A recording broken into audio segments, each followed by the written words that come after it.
Hora da nossa coluna de Direito, é aqui comigo Paulo Vitor Souto, que vai tratar de um tema cada vez mais atual no universo trabalhista, a jornada de trabalho com 4 dias semanais. Já pensou?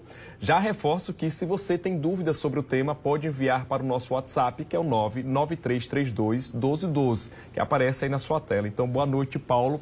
Eu já começo com essa provocação. Esses 4 dias de trabalho ao invés de 5, né, que é o tradicional, tem gente que faz 6. Você acredita que seria um benefício para o empregador? Para o empregado, na verdade? Boa noite. Boa noite, Simon. Boa noite, telespectador. Simon, há benefícios, sem sombra de dúvidas. Para o empregado é primordial. Uma semana com apenas 4 dias de trabalho, isso já, através de estudos, vem demonstrando que ele otimiza mais o trabalho, costuma render mais. E o aspecto psicológico do trabalhador é muito beneficiado nesse aspecto. Resta saber se há as vantagens, né, para o empregador, que de certo modo também já existem. Esses estudos, esses projetos piloto que algumas empresas vêm adotando, em que pese não ser regulamentado no Brasil ainda, também vem gerando benefícios para o empregador, tendo em vista a redução de custos que o empregador tem no ambiente de trabalho, como eventualmente redução de vale transporte, redução de vale alimentação e até a redução do custo de energia no ambiente de trabalho, que faz com que haja realmente essa diminuição de valores. Ou seja, apesar de não ser previsto na legislação, o empregador ele pode adotar esse formato de trabalho? De fato, no Brasil a gente não tem regulamentação ainda, não há uma previsão que estabelece que há uma jornada de 4 dias semanais. Mas é aquela história, quem pode mais, pode menos. A jornada semanal era de 44 horas semanais. O empregador ele pode delimitar isso do modo que lhe for mais conveniente. Ele pode, eventualmente, estabelecer que o trabalho seja desempenhado em 4 dias, ao invés de 5, ou de 5 dias e meio, como normalmente se desempenha 8 horas por dia, de segunda a sexta e 4 horas no sábado. Entretanto, é imperioso ressaltar, não é possível que extrapole 2 horas extras por dia. Mas pode haver redução de salário caso haja essa diminuição da jornada de trabalho? Não, Simon, neste caso não. É possível que haja uma redução da quantidade de dias trabalhados na semana? Sim. Isso, apesar de não estar regulamentado, é bom se frisar. Quando eu digo não está regulamentado, é não está previsto em lei. Mas, mesmo sem previsão legal, é possível sim o empregador adotar. Afinal de contas, ele não pode extrapolar a jornada de 44 horas semanais. Mas estabelecer uma jornada inferior a 44 horas é plenamente viável. Mas, em virtude dessas circunstâncias, não pode haver redução salarial. O princípio da irredutibilidade salarial é um princípio consagrado no direito do trabalho. Então, não pode haver a redução do salário. O trabalhador que recebe 5 dias deve receber o mesmo modo de trabalhar 4 dias.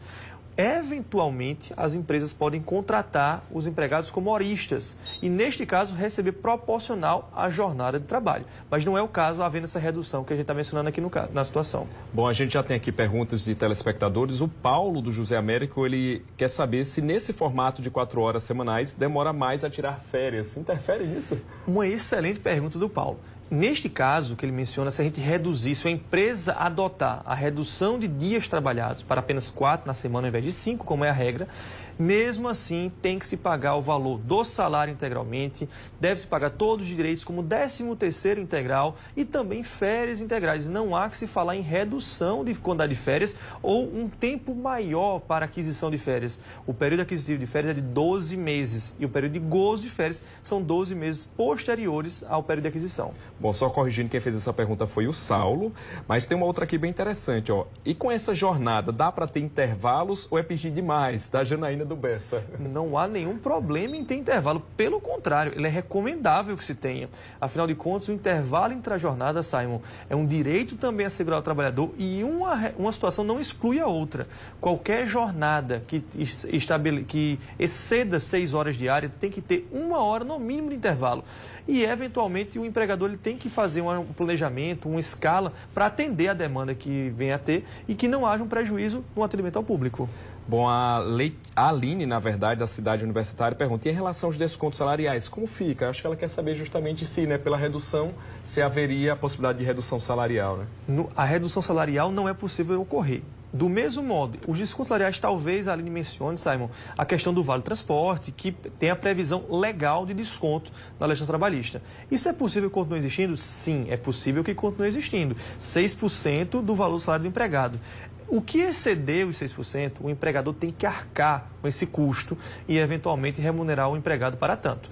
Mas, se por acaso há uma redução de dias trabalhados, o empregador, é bom frisar, não é obrigado a pagar 5 dias de vale-transporte. Ele só deve pagar os dias de vale-transporte, por exemplo, do trabalho para casa, da casa para o trabalho, que sejam efetivamente trabalhados, e não aquele que não há trabalho.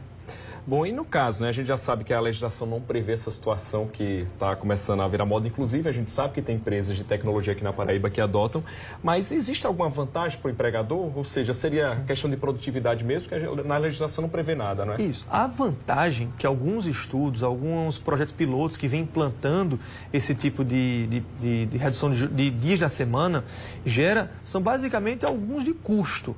Isso para o empregador. Em relação ao empregador, ele vai ter uma eventual redução de pagamento de vale-transporte, eventual redução de pagamento de vale-alimentação, se houver previsão, eventual redução de custos no ambiente de trabalho, porque muitas vezes manter o funcionamento da empresa é custoso, energia, água, internet no local, então tudo isso pode haver uma redução.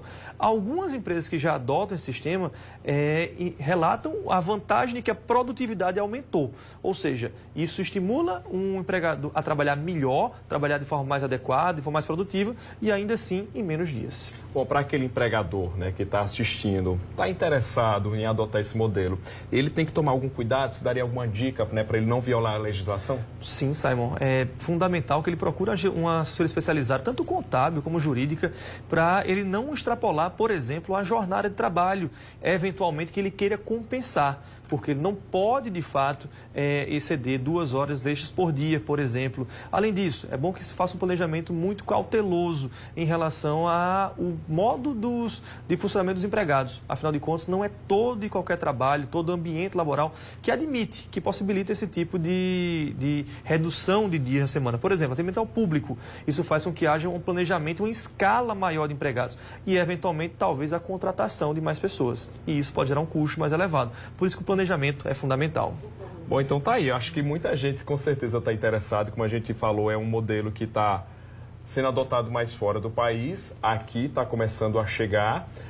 Pode ser que a gente tenha alguma transformação na legislação trabalhista, né, justamente para se adequar a esse novo modelo, se vier a virar moda mesmo no Brasil? Sim, sem sombra de dúvidas. É fundamental. Afinal de contas, a gente precisa ter uma regulamentação. E, como costumo dizer no popular, o combinado não sai caro, né? A legislação prevendo isso fica muito mais fácil para todos. Bom, e para encerrar, na verdade, eu tenho um pedido de alô. Você deve conhecer essa pessoa, Letícia. Sim, tá em casa. Isso, é minha filha. Ela cobrou, de fato, um alô hoje. Então, eu agradeço por isso. Tá certo, Paulo. Então, muito obrigado por sua participação aqui no JC, né? E a gente volta trazendo mais temas relacionados à legislação trabalhista. Obrigado, Simon. Obrigado, espectador, mais uma vez.